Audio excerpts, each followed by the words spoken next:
Halo pemirsa Cokro TV, jumpa lagi dalam acara program yang lagi viral. Seperti biasa nih, yang lagi viral bersama saya, Nong Darul Mahmada, dan saya ditemani oleh yang pakai baju merah sama saya, kayak saya, Halo, saya Irwan. Irwan Irwan Amrizal ya. Amrizal. Beliau adalah peneliti di SMRC dan juga sebagai editor di PIS ya, Ya. di Pergerakan Indonesia untuk Semua. Koordinator, Teh. Oh, koordinator. Kamu editor juga kan? Iya, Oh, iya. kan konten juga. Konten Perangkat kreator kreator. istilahnya. Dan yang seperti biasa nih dampingi saya, Saya Kajito. Kajito L. Kayeni. Ya. Nah, kita akan membahas yang lagi viral ini terkait pernyataan Presiden Jokowi. Baru-baru ini ketika Presiden Jokowi berkunjung ke kunjungan kerja ya, langsung menohok ke menteri yang baru aja diangkat oleh beliau, yaitu Menteri Perdagangan, terkait menteri ini memanfaatkan posisinya sebagai menteri untuk kepentingan dirinya sendiri dalam arti partai dan anaknya ya. Jadi ketika Menteri Zulkifli Hasan ini sedang mungkin kerja lah, operasi pasar atau apalah mungkin namanya ya, itu di sebuah pasar di Lampung gitu, pembagian minyak goreng gitu, yang harganya itu minyak curah ya, itu dibagikan 10.000 atau berapa gitu, intinya murah lah. Nah, tiba-tiba dibilang nggak usah bayar, gratis ini, tapi kamu harus memilih anak saya namanya Putri kalau nggak salah, Putri pakai F ini. Putri yang kebetulan sebagai dapil nomor 1 di Lampung apa gimana gitu. Nah, ini langsung ditegur oleh Presiden Jokowi agar Zulhas itu fokus bekerja, jangan berpikir ke arah yang lain, khususnya terkait anaknya, apalagi soal partainya. Nah, ini menarik nih ya, karena kita tahu bahwa sebentar lagi kan Presiden Jokowi ini 2024 kan udah selesai ya. Jadi beliau melakukan reshuffle itu juga untuk dalam rangka untuk mempertahankan kinerja pemerintahannya supaya berjalan dengan baik. Betul. Nah, dan menurut saya ini bagus nih, teguran langsung begini. Bukan hanya untuk Zulhas sebagai Menteri Perdagangan yang baru diangkat, tapi juga sebenarnya untuk para menteri yang lain, khususnya yang berasal dari partai politik nih. Iya. Nah, kita akan membicarakan seputar ini ya, buat penonton Cokro TV. Kita mulai dari siapa dulu nih? Monggo, Bro, mau dulu silakan. Oh, boleh. Gimana ya, Bro Irwan ngelihat pernyataan Pak Jokowi ini terhadap menteri barunya ini, gitu. Ngelihatnya seperti apa? Oke, terima kasih Teh, dan selamat pagi, siang, sore atau malam buat pemirsa Cokro TV. Jadi ingat Mas Eko. Udah lama Iya, Mas Eko ngomong. sebetulnya ini di luar kecenderungan Pak Jokowi ya. Betul. Pak Jokowi itu kalau menegur menterinya, pembantunya biasanya no mention, tidak menyebut nama langsung. Tapi ini jedanya kalau nggak salah itu sehari gitu ya dari kejadian, terus kemudian direspon oleh Pak Jokowi sehari, mungkin 24 jam atau kurang ya. Dan yang kedua, beliau juga menyebut nama langsung. Nah, ini kan memang sepertinya apa yang dilakukan oleh menteri baru ini, Menteri Pak Zulhas ini memang mengganggu, dan kalau kita baca di media juga banyak netizen kita yang mempersoalkan soal itu ya. Jadi alih-alih bekerja, dia malah seperti memanfaatkan posisinya sebagai menteri itu untuk mendongkrak anaknya yang ingin running gitu. Terlalu ini ya, terlalu kelihatan. Iya, terlalu kelihatan. Terlalu jorok istilahnya terlalu jorok. Itu satu poin. Terus yang kedua, ini saya juga khawatir Teh, kalau ini dilakukan oleh ketua umum partai, ini akan pasti berdampak pada partainya sendiri. Ini beda cerita kalau misalnya yang melakukan adalah fungsionaris partai. Ketum partai bisa beralibi lah gitu kan, apalah gitu kan. Nah, masalahnya tindakan yang terlalu mencolok ini dilakukan oleh ketum partai. Jadi tidak ada orang di atas ketum partai yang mungkin bisa memoles-moles sehingga kelihatan seolah-olah itu masih bisa dimaklumi. Nah, karena ini yang melakukan ketum partai, saya merasa nanti juga akan berdampak pada perolehan suara kepada partainya ya.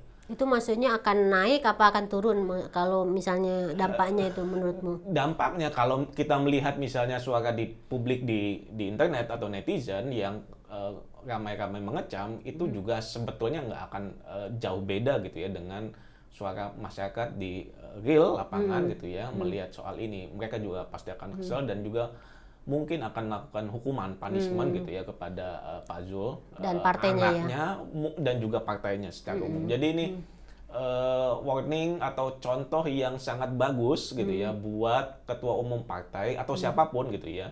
Ketika dikasih amanat, lakukanlah dengan betul, jangan dimanfaatkan untuk kegiatan yang lain, apalagi untuk kegiatan kampanye politik keluarganya masing-masing gitu ya.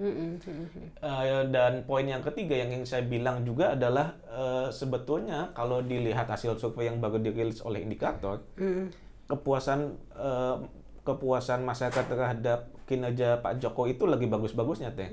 Berapa sekarang itu ya? Dulu kan sempat di angka 70%-an ya? Ya.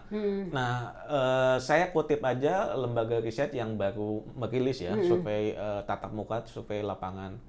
Nah, ini Indikator misalnya merilis pada survei yang dilakukan pada bulan Juni 2022 kemarin, ini masih baru banget gitu. Baru, iya. Itu tingkat kepuasan terhadap kinerja Pak Jokowi itu 67,5. Padahal dulu kan sempat turun gara-gara kasus migor itu kan, minyak goreng naik. Nah, ini kalau dibandingkan dengan yang sebelumnya, pada Februari 2022 itu tingkat kepuasan Pak Jokowi itu ada 59,9. Terus sekarang naik lagi kan berarti. Dan naik ini kebetulan juga karena faktor reshuffle berarti. Faktor reshuffle yang dilakukan pada tanggal 15 Juni lalu. Jadi masyarakat sebetulnya sudah mulai optimis lagi dengan punya harapan terhadap kinerja presiden dan juga wakil-wakilnya, menteri-menterinya, untuk menyelesaikan persoalan yang ada di tengah masyarakat. Tapi kan ini menjadi bumerang dengan apa yang dilakukan oleh Pak Julhas. Apalagi Pak Julhas itu sebetulnya menteri hasil reshuffle kemarin. Gitu kan. Jadi tragis sebenarnya. Iya, tragis. Alih-alih memperbaiki kinerja menteri, pos menteri yang dulu ditinggalkan karena menterinya dikatakan bermasalah dan dianggap tidak perform, bukannya diperbaiki malah justru melakukan tindakan-tindakan blunder. Dan kalau misalnya kita breakdown dari hasil survei itu, apa sih yang membuat masyarakat puas dan tidak puas terhadap kinerja presiden menurut surveinya Indikator itu? Yang membuat masyarakat puas yang paling pertama adalah pemerintah membagikan bantuan-bantuan kepada rakyat kecil. Di sisi yang lain, yang membuat tidak puas adalah masyarakat teriak terhadap harga kebutuhan sembako yang naik, gitu. Jadi jelas bahwa faktor ketidakpuasan itu dijawab oleh Pak Jokowi dengan reshuffle, dengan harapan ketidakpuasan ini dijawab oleh menteri yang baik, yang kerjanya bagus. Nah, ini justru malah sebaliknya. Ini lagi-lagi pelajaran penting buat menteri yang lain, dan juga ini juga menurut saya sanksi yang cukup keras dari Pak Jokowi, karena biasanya lagi-lagi Pak Jokowi itu punya kecenderungan no mention ketika menegur menteri. Ini langsung menyebut dan pada kurang lebih dari 24 jam langsung ditegur. Dan itu di hadapan publik, tidak di ruang rapat terbatas gitu. Gitu, ini menarik nih Bro Jito, apa yang disampaikan oleh Bro Irwan ya, bahwa selama ini kan gaya Pak Jokowi, Presiden Jokowi yang Jawa, yang Solo, santun gitu kan, terus tidak menampakkan kalau lagi marah atau kesel itu tetap kelihatan sangat wajar gitu. Tapi dalam kasus Zulhas ini, Menteri Perdagangan baru ini yang diangkat oleh beliau, langsung marah gitu, kelihatan, bukan marah sih, kecewa mungkin ya, bisa dibilang kecewa. Nah, gimana kalau Bro Jito ngelihat ini gitu? Pasti kan punya analisa yang mantap ya. Ada dua hal yang ingin saya sampaikan. Tuh kan, belum apa-apa udah dua hal kan. Yang pertama mengenai latar belakang ya, ada kaitannya dengan latar belakang. Jadi PAN ini sejak dulu ngebet ingin masuk koalisi sebenarnya ya. Tapi saya tidak tahu ya siapa yang blokade PAN sehingga nggak bisa masuk sampai sekarang. PAN bisa masuk ketika di masa-masa akhir Presiden Jokowi kan. tentu itu ada pesan-pesan politik lah yang kenapa bisa masuk dan apa yang tidak dicapai dengan kesepakatan itu. Tapi saya nggak ingin bicarakan itu ya. Latar belakang ini terkait dengan kekecewaan Jokowi gitu loh. Dulu kan kamu nggak bisa masuk, sekarang udah masuk, tapi kok tetap begitu gitu loh. Jadi kekecewaan itu seolah-olah dikeluarkan semua gitu loh. Marahnya itu ya nggak seperti biasanya kan, kalau negor nggak no mention, sekarang langsung itu kan menunjukkan bahwa ada kekecewaan yang sangat karena ada hubungannya dengan latar belakang tadi. Kan kamu masuk susah payah bisa masuk kan, dulu nggak bisa masuk, giliran bisa masuk kok ya tingkahmu begitu gitu loh, mengecewakan saya, seolah-olah begitu. Saya melihatnya begitu ya. Jadi maksudnya ada sesal juga gitu ya di hati Jokowi presiden. Iya. Seperti itu ya saya melihatnya, karena dulu salah satu alasan kenapa nggak bisa masuk ada Amin Rais dulu yang selalu bikin ribet, selalu mencela pemerintah, jadi duri dalam daging di dalam tubuh PAN ya Amin Rais. Ketika mereka sudah pecah kongsi, Amin Rais nggak tahu entah kemana sekarang dan bikin partai umat yang nggak naik-naik, nggak muncul-muncul itu. Sekarang Zulhas punya kesempatan untuk masuk kan, atau PAN versi Zulhas masuk ke gerbong pemerintahan, ke dalam koalisi. Dan inilah mungkin yang saya katakan tadi mengecewakan gitu loh. Jadi ngebetnya PAN mau masuk sudah dikasih izin ya, tapi hasilnya mengecewakan. Dan ini memang patut dilakukan oleh Jokowi, bahwa dia langsung mention tadi karena dasarnya tadi penyesalan ya, kekecewaan, sedikit menyesal tadi itu ya. Itu yang pertama. Yang kedua,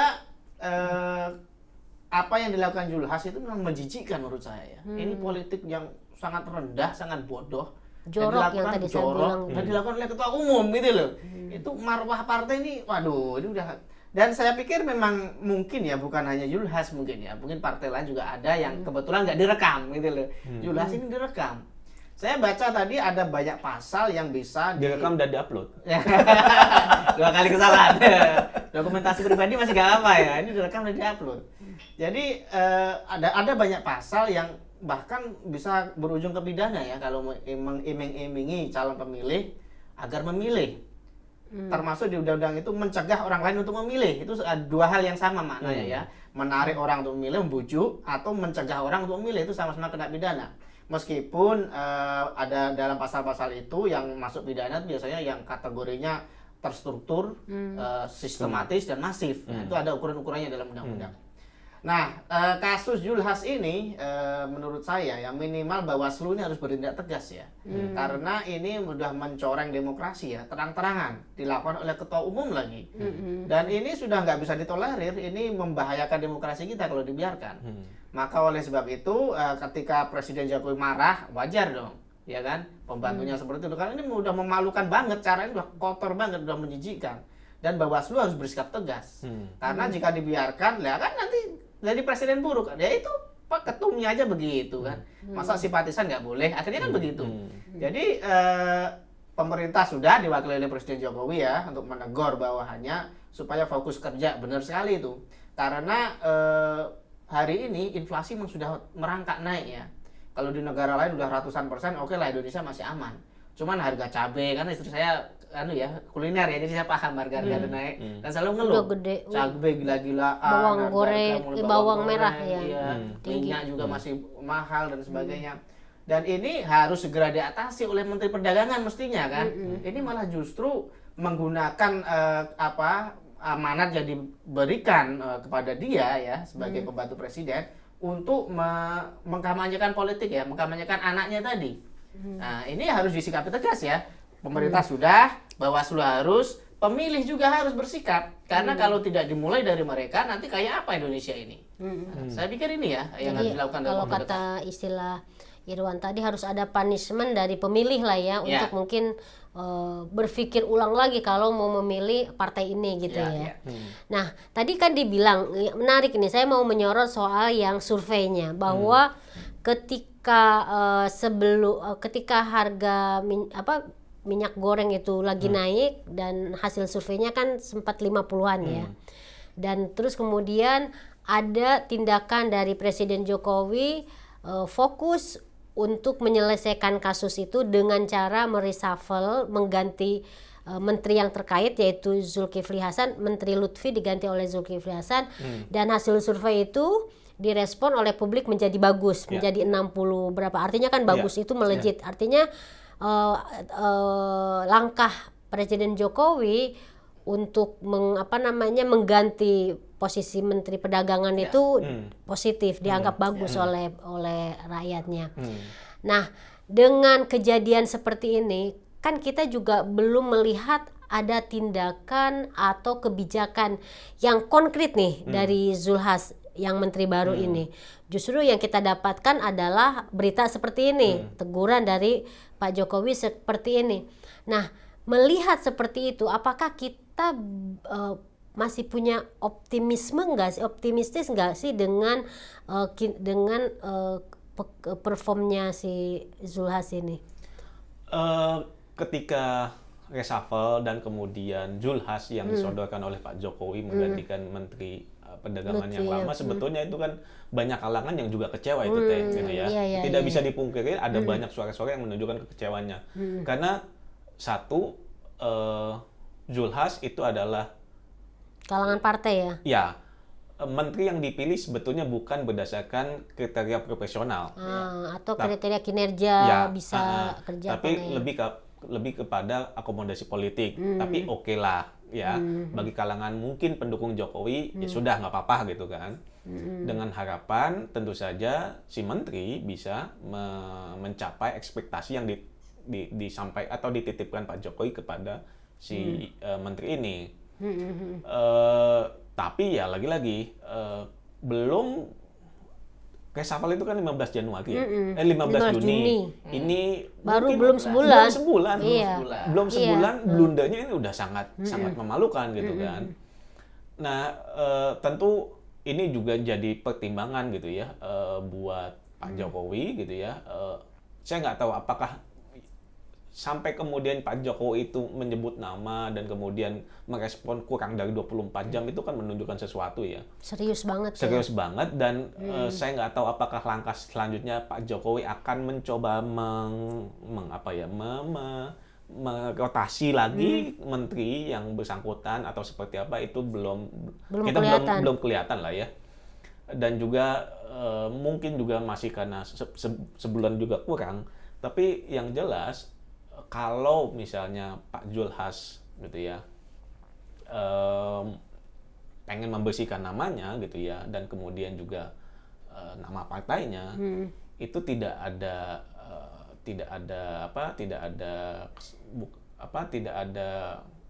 maksud saya Pak Zulhas bisa melakukan sesuatu. Ya, artinya mestinya peristiwa ini oleh Pak Zulhas itu dijadikan momentum untuk justru dia memperbaiki kinerjanya, bekerja dengan baik seperti harapannya Presiden Jokowi gitu kan. Dan itu jangka panjang ya. Memperbaiki kinerja, tapi kan yang kita belum dengar adalah permintaan maaf dari Pak Zulhas terhadap ini, atau permintaan maaf perwakilan dari PAN terhadap kejadian ini. Itu belum kita lihat setelah Pak Jokowi merespon dengan keras ini gitu kan. Jadi maksud saya, bisa tidak PAN atau Pak Zulhas dalam waktu dekat merespon ini dan menunjukkan rasa penyesalannya. Bukan hanya Pak Jokowi yang merasa menyesal dan kecewa, tapi juga dia mengungkapkan perasaan yang kurang lebih sama dan karena memang dia salah kan? Ya, karena dia salah dan juga berjanji untuk memperbaiki kinerja ke depannya gitu. Apakah bisa melakukan itu? Dan tentu saja jangka panjangnya adalah memperbaiki kinerja, dan itu yang sektor yang sangat kita tunggu-tunggu kan. Itu satu. Terus yang kedua, periode kedua ini kan selalu begitu teh ya. Kita kenal ada istilah kutukan periode kedua, di mana menteri itu tidak fokus lagi bekerja gitu ya. Apalagi yang menjadi menteri adalah ketua partai gitu ya. Lebih sibuk kesana kemari gitu ya, untuk mengatur posisi dan langkah untuk periode atau pemilu selanjutnya. Nah, mestinya Pak Jokowi kan beberapa kali mempersilahkan menteri-menteri yang ingin running, baik sebagai kandidat maupun katakanlah pimpinan partai, untuk juga menunjukkan kinerjanya yang itu pada akhirnya berdampak pada perolehan suara partai maupun perolehan suara dia gitu ya, kalau dia mau running sebagai capres misalnya. Itu mestinya dimanfaatkan gitu loh, dimanfaatkan dengan cara yang benar gitu loh. Karena Pak Jokowi memberi peluang itu gitu loh. Nah, ngasih panggung lah istilahnya ya. Jadi Pak Jokowi, walaupun kita agak kecewa karena Pak Jokowi mengakomodir pimpinan partai gitu ya dalam kinerjanya, padahal Pak Jokowi sempat bilang bahwa kementeriannya adalah kementerian yang profesional, tapi oke.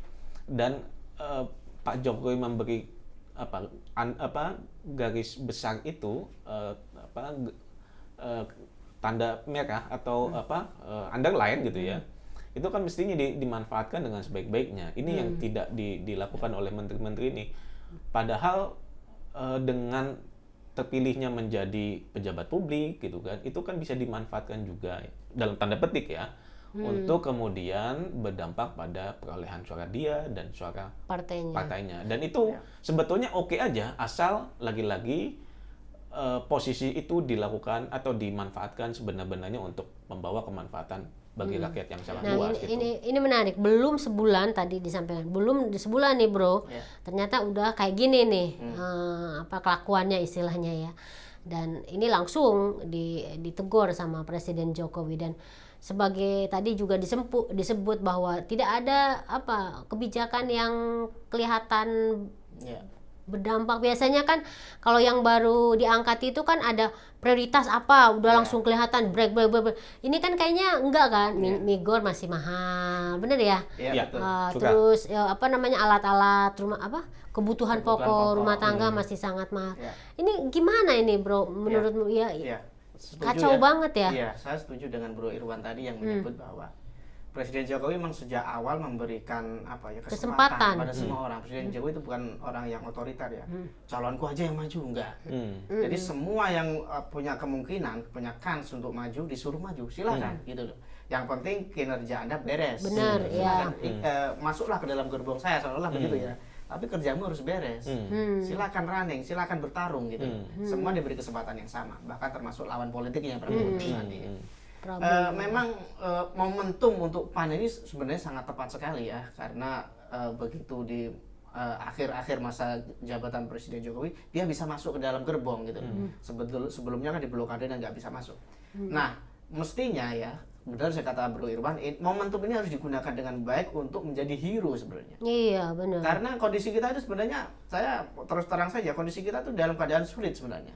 Kalau melihat kondisi di global ya, di luar negeri, ini ada ancaman krisis pangan dan energi secara luas. Perang ya, karena faktor perang, karena COVID dan banyak hal lah pokoknya. Dan ini dampaknya sedikit banyak sebenarnya sudah terasa di Indonesia, cuman karena presiden kita bekerja ya, presiden kita itu hadir, sangat kontrolnya sangat bagus, ke bawah dicek, semuanya dicek. Jadi inflasi di kita masih rendah, mungkin ya 3-4% kali ya mungkin ya. Saya belum tahu hitungan pastinya sekarang ya. Nah, kondisi ini kalau tidak ditangani dengan baik, ini bisa meledak loh. Dan sekali meledak tuh bahaya banget, bisa bangkrut kita kayak Myanmar dan sebagainya itu. Nah, posisi Zulhas itu sangat menentukan karena dia Menteri Perdagangan kan. Yang langsung bersentuhan dengan kebutuhan rakyat kan. Langkah pemerintah misalnya soal BBM misalnya, subsidi pemerintah itu besar sekali, 9.000 kalau nggak salah untuk Pertalite itu. 600 miliar. 600 enggak, miliar per liternya. Iya. Jadi seliter Pertalite itu harga kalau namanya tuh 17.000. 9.000 itu dari pemerintah, bayangin. Makanya total subsidi untuk BBM ya. Itu 500 triliun atau berapa makanya gitu. sangat besar sekali kan. Iya. Tapi itu dilakukan oleh pemerintah. Kenapa? Kalau ini nggak dikasih subsidi, bangkrut Indonesia. Harga-harga makan gila kan kalau BBM semua langit. Harga segitu aja orang pada ngeluh kan, udah ini susah, itu susah dan sebagainya. Nah, Zulhas mestinya jadi hero di sini. PAN itu kan saya lihat perolehan suaranya terus menurun ya. Dan sudah mau jadi partai gerem katakanlah begitu ya. Nah, momen ini karena dulu nggak bisa masuk ke kekuasaan, sekarang bisa masuk gerbang, harusnya dimanfaatkan dengan baik. berpolitiklah dengan elegan gitu ya, Beretika. Beretika, silakanlah kalau mau promosi putrinya silahkan, tapi caranya jangan begitu dong. Itu mengajari rakyat yang tidak baik ya, mengajari rakyat politik yang kotor, yang menjijikkan, dan ini mestinya nggak dilakukan apalagi oleh ketua umum gitu loh. Benar kata Bro Irwan, mestinya hanya fungsionaris partainya selesai nih. Kenapa sampai Zulhas turun tangan, kenapa dia harus mengiming-imingi seseorang untuk memilih. Nah ini kan sudah melanggar undang-undang malah kan. Jadi memang sangat disayangkan ya, memang sejak awal memang saya juga kecewa kan, kenapa yang ditunjuk Zulhas. Saya paham karena ini kita memasuki tahun politik kan, dan tentu adalah kesepakatan-kesepakatan politik yang kita tidak tahu ya di luar sini ya, dan itulah maka kenapa PAN sampai masuk, karena ada kesepakatan itu. Tapi kok ya harus ketumnya, harus Zulkifli yang track recordnya nggak bagus-bagus amat, dulu pernah ditegur siapa aktor itu Amerika Harrison Ford. Itu soal penebangan hutan yang gila-gilaan di zaman dia itu. Dan sekarang ditunjuk sebagai Menteri Perdagangan. Aduh, ini tapi ya oke lah, itu apapun itu, ini keputusan Kan itu politik. prerogatifnya Iya. Pak Jokowi, Iya. Presiden Jokowi Nggak kan. bisa ini kan. Dan mungkin ada kepentingan lebih besar yang Iya. diselamatkan gitu Iya. ya. Jadi kekecewaan kita tahan. Iya. Tapi dengan Sekarang kasus ini lah iya. kita nggak bisa tahan lagi. Mengecewakan. Tuh kan jadi gini pas ada tuh kan Pak Jokowi apa yang kita bilang gitu kan, kira-kira Makanya, begitu. Iya, ini memang mengecewakan, dan itulah yang terjadi ya. Makanya sekarang ya kita kembalikan lagi, kalau memang Zulhas masih bisa diperbaiki, katakanlah di apa ya, bukan perbaikan, bukan mesin dia ya, apa ya istilahnya, bisa Diingatkan lagi, diingatkan, ya, dikasih tahu seperti yang dikasih dilakukan tahu. oleh Presiden Jokowi sekarang Ya, mungkin kan. lanjut. Kalau enggak ya bisa jadi reshuffle lagi, nggak masalah dong. Iya. Jokowi juga nggak rugi kok. Udah 2 periode mau nyari apa juga. Koalisinya juga sangat kuat. Jadi kehadiran PAN itu hanya menggenapkan sebenarnya. Tanpa PAN pun juga nggak masalah. Iya. Gitu. Iya. Jadi saya kira ya teguran ini harus dimanfaatkan dengan baik. Kalau enggak ya kita desak. Gitu aja ya. Karena sebagai rakyat kita juga sangat kecewa Iya, dengan ulah ini. kecewa. Iya, Saya kira iya. begitu. Nah ini buat closing ini, karena tentang peristiwa ini ya, kasus ini kita udah banyak juga analisa, sampaikan kekecewaan juga gitu kan. Mungkin ini closing buat Bro Irwan, apa yang ingin disampaikan kepada pemirsa tentang kasus ini? Pertama mungkin ya saran buat Pak Zulhas dan fungsionaris partai di PAN gitu ya, segera untuk bikin konferensi pers dan nyatakan permintaan maaf, Penyesalan gitu ya. Penyesalan tidak hanya kepada Pak Jokowi tentu saja karena dia adalah atasannya Pak Zulhas, tapi juga yang penting adalah ke rakyat gitu. Karena dia pejabat publik ya, betul. pelayan. Biar ini tidak jadi presiden yang buruk ke depan. Walaupun memang di lapangan metode-metode seperti ini lazim sebetulnya di lapangan ya. Tapi ini dilakukan oleh ketua umum partai itu kan sesuatu yang nggak terbayang sebelumnya. Tapi kalau bisa sih jangan jadi lazim ya. Memang, Kalau memang. kita ingin merawat atau menjaga politik yang beretika, cara-cara Betul. yang dilakukan oleh Saya setuju. Zulhas terhadap putrinya nggak bisa Ya, diterima saya gitu loh. setuju. Ini tidak bisa dibenarkan gitu ya, dan karena itu saya minta atau saya menyarankan Pak Zulhas dan atau siapapun lah yang dari Atau tadi PAN, yang disampaikan oleh Bro Kajito, Bawaslu kan bertindak juga ya, gitu. minta maaf untuk kejadian kemarin dan menyatakan tidak akan mengulangi lagi dan memperbaiki kinerja. Itu yang pertama. Terus yang kedua, yang penting juga adalah ya tadi masyarakat juga harus mengontrol semua menteri yang melakukan tugas-tugas di lapangan gitu kan. Nah ini kan terjadi karena memang sosial media ya. Saya nggak tahu pertama kali media apa yang ngangkat atau yang mengupload video ini siapa gitu ya. Tapi ini kemudian menyebar dan di Twitter apalagi kita bisa lihat di mana-mana gitu. Nah ini penting diketahui kepada pimpinan partai atau siapapun lah ya, pejabat yang melakukan tugas-tugas di lapangan gitu ya, kunjungan kerja dan lain-lain, bahwa masyarakat itu ada sadar dengan haknya dan tanggung jawabnya gitu loh. Jadi ketika mereka melakukan tindakan apapun di luar sana, apalagi melibatkan kerumunan yang banyak, mereka itu akan selalu diawasi oleh masyarakat. Karena masyarakat ketika ada pejabat publik datang selalu menyiapkan handphonenya, merekam dan lain sebagainya. Itu menjadi warning gitu ya buat pejabat publik siapapun yang mau melakukan hal yang sama gitu teh. Jadi bisa jadi Pak Zulhas ini adalah presiden gitu ya.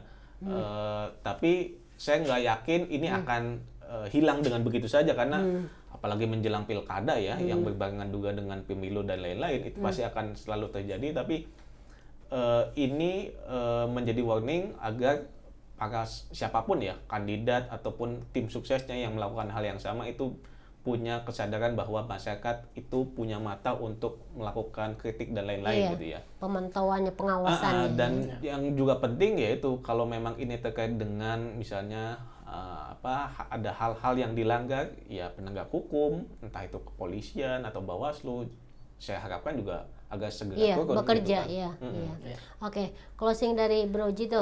Saya pendek aja ya. Saya menunggu gebrakan dari Kemendak yang baru ini, Menteri Perdagangan yang baru ini ya.